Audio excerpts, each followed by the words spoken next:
How many hours and years of our lives do we spend on work? For nearly all of us, we spend 30 plus years and 1/3 of our days in our vocation. More time, perhaps, than we spend at rest or at play. But this isn't a problem. Why? Because work is good. Work needs to be integrated deeply into our lives and must be in line with our most important goals and values. And if it is, we have a far more complete and fulfilling life experience. Welcome to the How People Work podcast, where we explore the intersection of how humans think and act and how they apply themselves to their work. When you understand both of these things, you'll be equipped to be insightful, compassionate, and compelling leaders. Welcome back to How People Work. Again, this is Jordan Peace. I'm here with Jason Murray. Say hello, Jason. Hello. You should have said hello, Jason. That would have been ironic. That would have. And sarcastic, which would have been, kind of you. We were talking about happiness last week. Yes. And we got halfway-ish through that conversation. Yeah, Who knows? It could be a three-parter. We're planning on doing a two-parter. We're going to continue this conversation on happiness. Last week we talked in particular about this MIT study that was done on 1 million U.S. soldiers and just how impactful happiness is compared to any other sort of demographic truth about a person in terms of their likelihood to be a high performer, to receive some of these merit-based awards. Mm-hmm. And then we were kind of getting into kind of not only just defining happiness for ourselves, but more importantly, that value hierarchy and this idea of like, what are we after in life? What is the goal in life? And at the very end of the episode, you were sharing some of your own personal goals, which, I knew some of these things, but obviously it's always enjoyable to hear a personal perspective on the podcast. And you're talking about like why a lake house, Right. And it's not because you used to be a financial advisor and you know that a house is an appreciating asset and a lake is on the water and they're never going to make, a whole lot more waterfront property and therefore the value goes. It wasn't a financial thing for you. Right. Much more about the memories, much more about the memories that you'll make and what you expect to feel and experience in this place. And so that's kind of where we were, just to bring everybody back to the discussion. Yeah, well, and I think it'd be great, actually, in the same way that we kicked the last one off with that MIT study, kind of lay this one out a little bit with some other research kind of around the whole idea of goals and how they relate to this notion of happiness and how we find that or how we facilitate that maybe more systematically in our lives. And so there are a number of studies, but a couple that again we'll put in the show notes for the episode here really point to the fact that happiness or how we experience happiness is really a self-reinforcing cycle.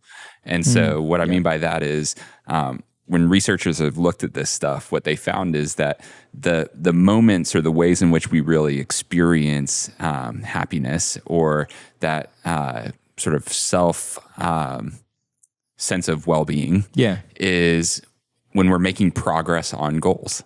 And that progress on goals is what leads to that sense of feeling happier and more satisfied with life. And then those positive emotions that we feel as a result of sensing that we're making progress on those goals facilitate the intrinsic motivation that actually drives further goal-directed behaviors that are necessary for that goal progress and attainment. So it's kind of this, really virtuous, self-perpetuating cycle that you see. It's funny. I don't mean to interrupt you. Go ahead. I was thinking today, I was having a conversation over lunch about college. And a guy that grew up in the same area of Richmond that I did. And like, we have kind of different families, different backgrounds, but grew up in the same area. And then another guy that grew up in kind of the northern part of the state that's a little bit wealthier, a little closer to DC, more career-oriented and educated and so forth. And we were talking about like why we went to college, And it made me reflect on childhood and then all the way up until the age of like 22. I was just following a script. Like you just kind of do what your parents say. You go to elementary school, you go to middle school, you go to high school, you pick a college because that's what you're supposed to do. And apparently that's going to set you up for life, having this piece of paper that says that you attended the school and paid way too much money. And, that's going to propel you into life.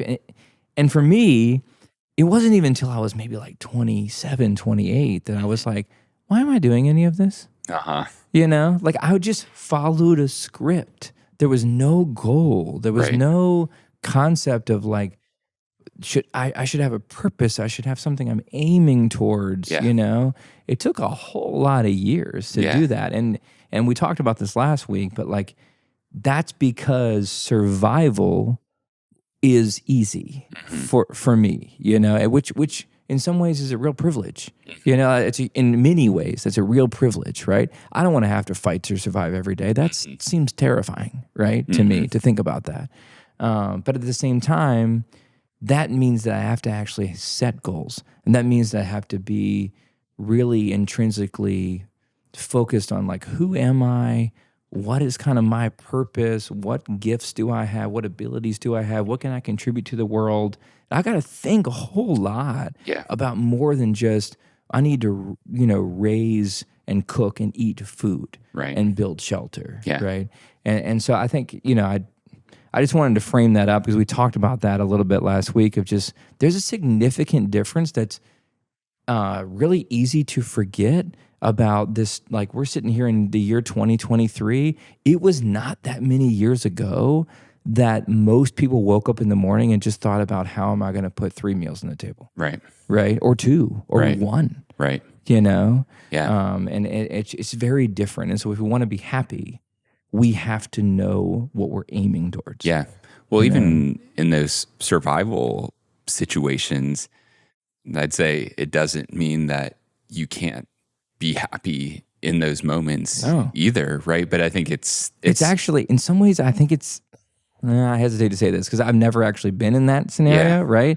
But in some ways, I don't want to say easier. It's simpler. It's simpler. The goal it's clarifying is your to life. stay alive. Right. And when I wake up in the morning and I'm still living, I hit my goal. Yeah, you have fewer distractions maybe. Right. Like you don't have kind of all these things. You have less options. And so as a result, it's either I'm going to make meaning and purpose out of what I have available to me or I'm just not. Whereas I think, life is easier to a degree for us in such a way that, well, maybe I just can kind of coast and it's fine. Like I'm not penalized for coasting necessarily. No, not necessarily. Well, it doesn't feel that way in the moment, perhaps, but I am penalized by the anxiety and, all of these other things that start to manifest themselves as a result of, not having that direction and kind of experiencing that dissonance, right? Because I think you could say like, to put it in the framework of these value hierarchies that we talked about last time, like maybe I am just surviving, but I got to provide these meals. Okay. Well, why? Why does that matter? Right. Well, because I want to be a good provider. Right. Well, why do I want to be a good provider? Well, maybe I want to do my best to be a good father. Yeah. Well, why do I want to be a good father? Well, maybe it's because being a good father is part of being a good person. Well, why do you want to be a good person? Or maybe it has something to do with my relationship with my dad. And he was or wasn't an awesome provider, and I want to be like him or not be like him. Right. And like, why does that matter to you? Well, right. It's like because I have some aspirational desire. Maybe it is being a good person, right? Like a lot of people say that. Well, why does it matter? Why do you care about being a good person? And it's not a right or wrong question. It's just a matter of like, well, if that's important to you, what's behind that? And, people have all sorts of reasons that they're going to say, well, here's why it matters to me to be a good person. Maybe they have some other higher purpose, or maybe that is the thing. They're just like, well, being a good person is, at the top of that hierarchy. Yeah, right. That's fine. They can still orient themselves around that now and say, well, in all of these domains of my life, I can take it down to a level of practicality because I say, well, what it means to be a good person, let me start defining that in all of these domains. Like, okay, I'm a father, I'm a spouse, I'm an employee, like a worker. What does it mean to be a good person as an employee of a company? And all of these kinds of, or a citizen in society and so forth. And so now all of a sudden you can take these, maybe things that you do day to day that seem trivial or meaningless, and you can actually imbue them with purpose because now all of a sudden those tasks are oriented towards maybe one of those things, or hopefully oriented towards one of those things, like on that value hierarchy. And if it's not, you should probably ask yourself the question of, should I be doing this? Or why am I doing this? Or do I need to reconsider my values or my goals in relation to the things that I do every day? Yeah, absolutely. First of all, very impressed with the word imbue used so seamlessly in your soliloquy there.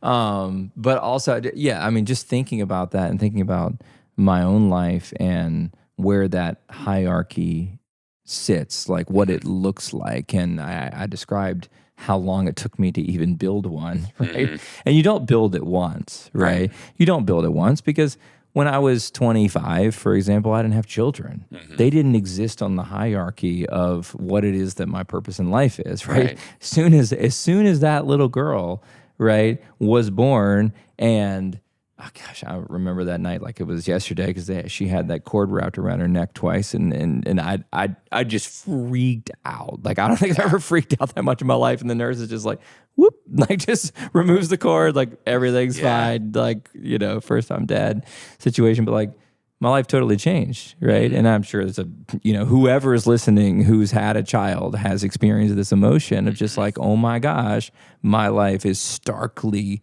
changed from today forward. And I've had 4 others since then. And so, but the emotion of that very first time was huge. And so you don't go through this exercise once. You don't kind of decide what that hierarchy is and what that ultimate aim and purpose in life is one time. You have to assess that routinely over the course of time. And, we talked about last time a little bit about as employers, we're both employees and employers, and like how important it is to facilitate a place where we actually encourage that type of thinking. Right. Like that's personal development. Right. Like learning and development platforms and like, it's great. Like watch a video about like risk and like why you shouldn't leave your laptop open and not like unpassword. Like, don't get me wrong. Like our people need to not do that. Right. But like, if we're thinking about employees as human beings and we're trying to make an impact on them,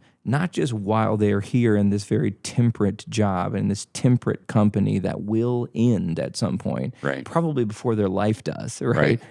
They're going to have a life well beyond that. And if we're really about people's well-being, we're really about pouring into their life and helping them be happy both at work and at home and persist in that happiness throughout their lifetime, we got to help them do this stuff. Yeah.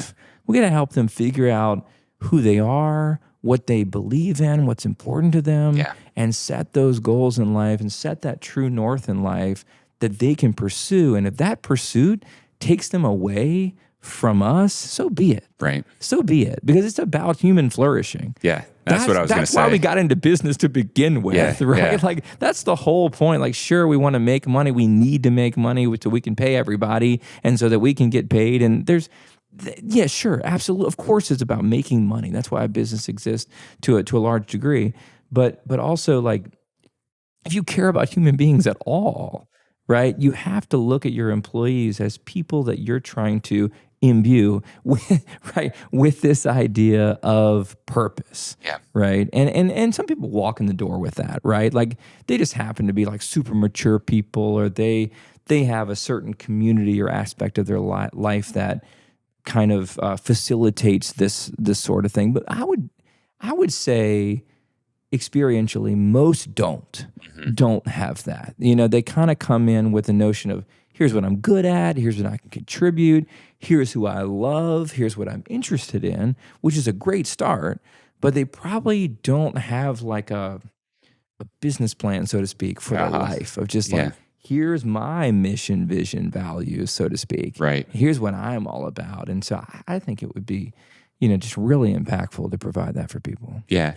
Well, and I'm glad you brought up the, idea again of this human flourishing, because I think as I was thinking about this conversation, it feels like a concept that unifies all of the different levels of relationship, if you will. So like at the individual level, I can say, hey, I'm aiming for flourishing, right? of myself, of my family, of, my friends, of, et cetera. Right. And at the business level too, you can also say, well, I'm aiming for human flourishing. And so it's actually not about the money. The money is a means to an end, because to the degree that a business is successful Right. and produces money, right, for one that is oriented towards human flourishing, it's likely utilizing those dollars to build an environment that creates flourishing for Right. its people, Yeah. and probably create something or provides some value to the world that's contributing to human flourishing. And so all of these things kind of end up converging together around this concept. And I think it's really compelling. Would you say there's a symbiosis between those factors? I would. Is that because that was like a layup? That was just like amazing. It wasn't intended to just lay it up so beautifully for you. But No, I appreciate that, man. I appreciate it. I think it's interesting because, again, coming back to some of this research that folks have done, it's repeatedly demonstrated, and this is research that's been taking place for decades. So this isn't like people stumbled across this in the last couple of years. This has been around for some time, and for some reason, it's just not making its way into, the circles that we operate in, maybe in a business context. Yeah. But it showed that people, when they're involved in the pursuit of subjectively important personal goals, have higher subjective well-being than individuals who lack a sense of goal directness. And so, I mean, not to beat a dead horse here, but it just makes sense. Like it seems really self-evident that, if you just kind of wake up and go about your day and, don't have any idea of why you're doing it, it's just going to kind of feel blah, but if you actually have some sense of, well, what I'm aiming for,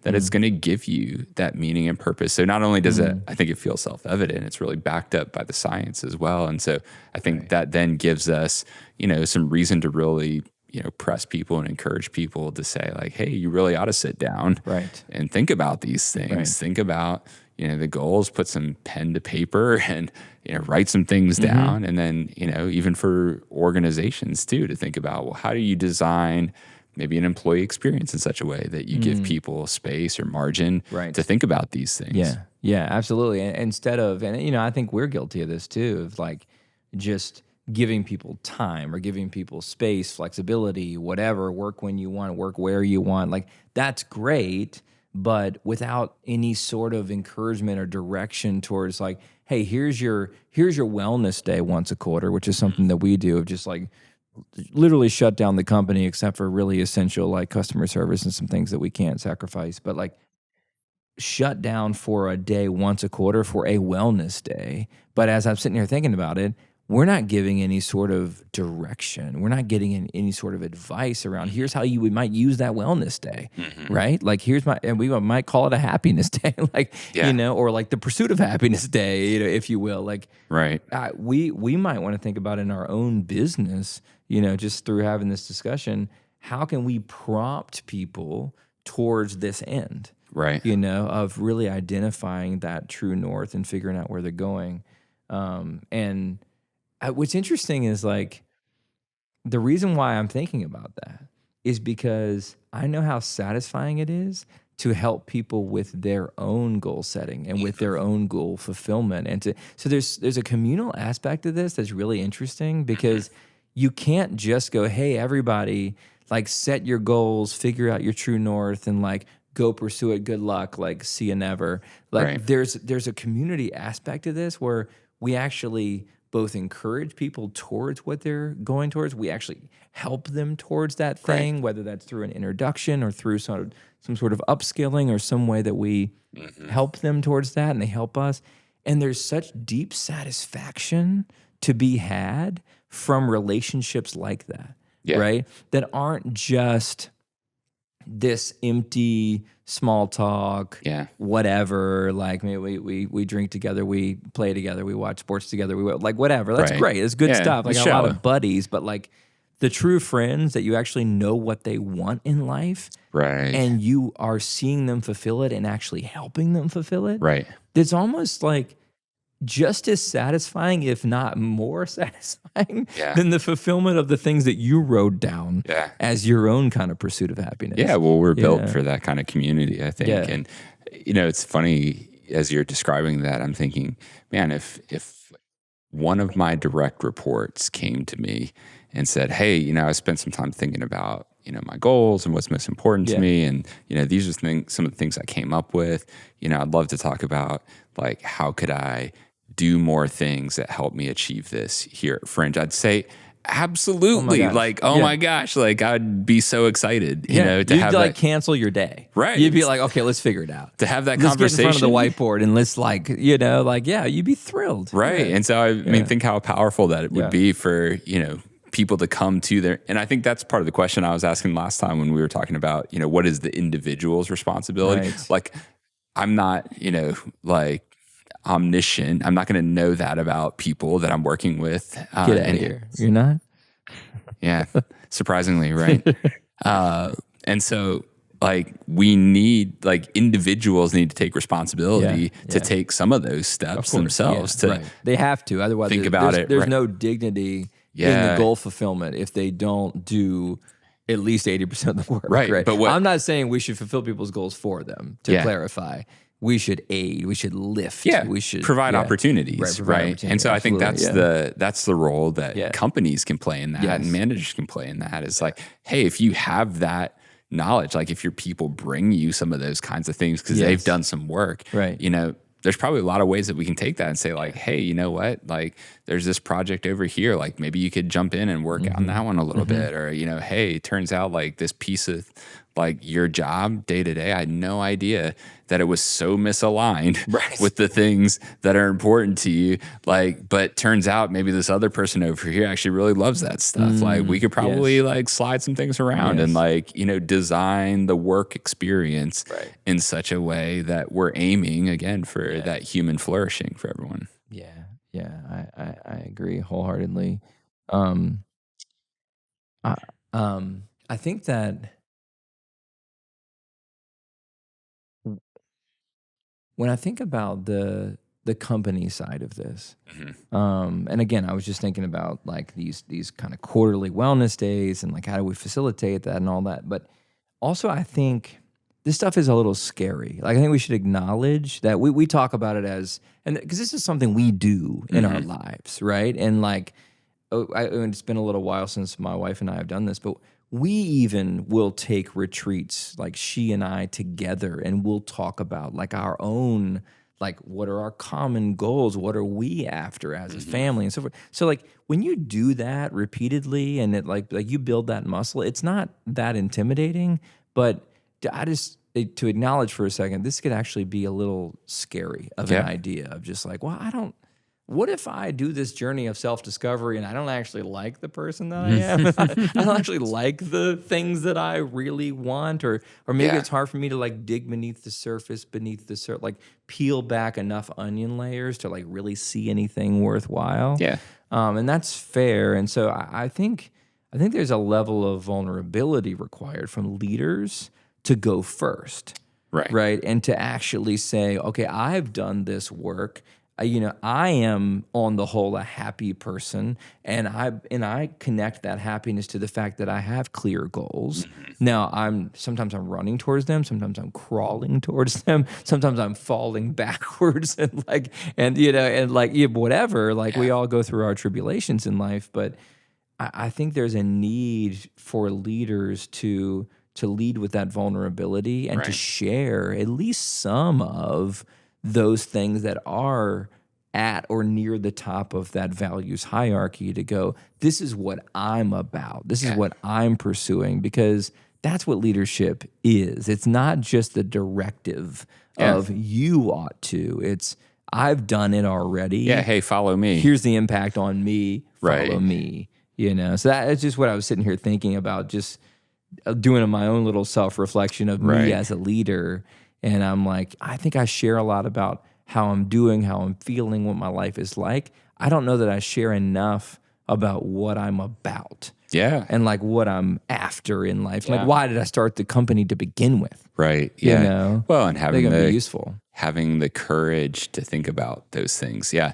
Yeah. I mean, I think that's a great point that you bring up, that it can be scary because, Yeah. you know, you're thinking about it like as I think about it, and I think about, you know, the journey that we've been on over the last 10 Right. years where, you know, we've been through some very, very, very lean years. Yeah, right. And so you feel almost stupid Yeah. laying out some of the goals when you think Right. about them, because you're like, I'm never going to achieve this. In fact, all signs point to me having failed miserably at many of these things. And so who am I? Like, why? Yeah. What's the point? Like, what is the point of even thinking about goals, having some sort of, you know, future orientation? Yeah. But the minute that you just throw those things to the side, Right. you're just, What's left? nothing. You're just kind of floating around out there, like without any direction whatsoever. And that's what leads to, you know, all this dissonance and anxiety and stress. And so I think, again, it's why, you know, it takes courage. But, you know, to your point, I think leaders ought to go first. That's their responsibility, you know, to go first in those things and help set that example. Yeah. Yeah. I think it is. Shoot. Something I was going to say, and I totally blanked on what it was while you were. I was listening. I was active listening right I there. appreciate that. I think this is a good stopping point for us, actually, around this topic of happiness. I think, though, that as our podcast progresses, one of the things that we'll probably always talk about, right? Work is good, right? And this concept of happiness, because it's so clear in the research, the science, and sort of, and also just the observational life that we live, that it is like the one thing, if you're leading people organizationally, that to target, to focus on in the employee experience. And if you can do whatever you can do to facilitate some of this goal setting, clarity of vision, clarity of self, who I am, how I function, how I work, right? Which I think we actually, organizationally, we typically do better with that part. We typically do better with the who I am, but the who I am not oriented to any sort of goal or any sort of thing that I want to accomplish doesn't even really matter, right? All I'm going to walk away with is maybe a false sense of pride of some personality trait, and then a whole bunch of shame at all the stuff that I'm bad at. Yeah. Like that. How useful is that without an orientation towards a finish line or like where I'm going? Yeah. Right. Yeah. Well, I want to leave us with an idea, if Please that's do. okay, before we wrap up. I don't have to wrap up all the time. Well, I think this is a really compelling idea that came out of some of this research that I was reading as we've been kind of talking about these ideas, and sort of the proposition, if you will, that was put forward is that well-being can be this causal force inside of companies. And so if you can imagine it in that way, then are you setting up a part 3 right now? Is maybe. that what Well, I think this is going to be a thread in like topics that we continue to discuss.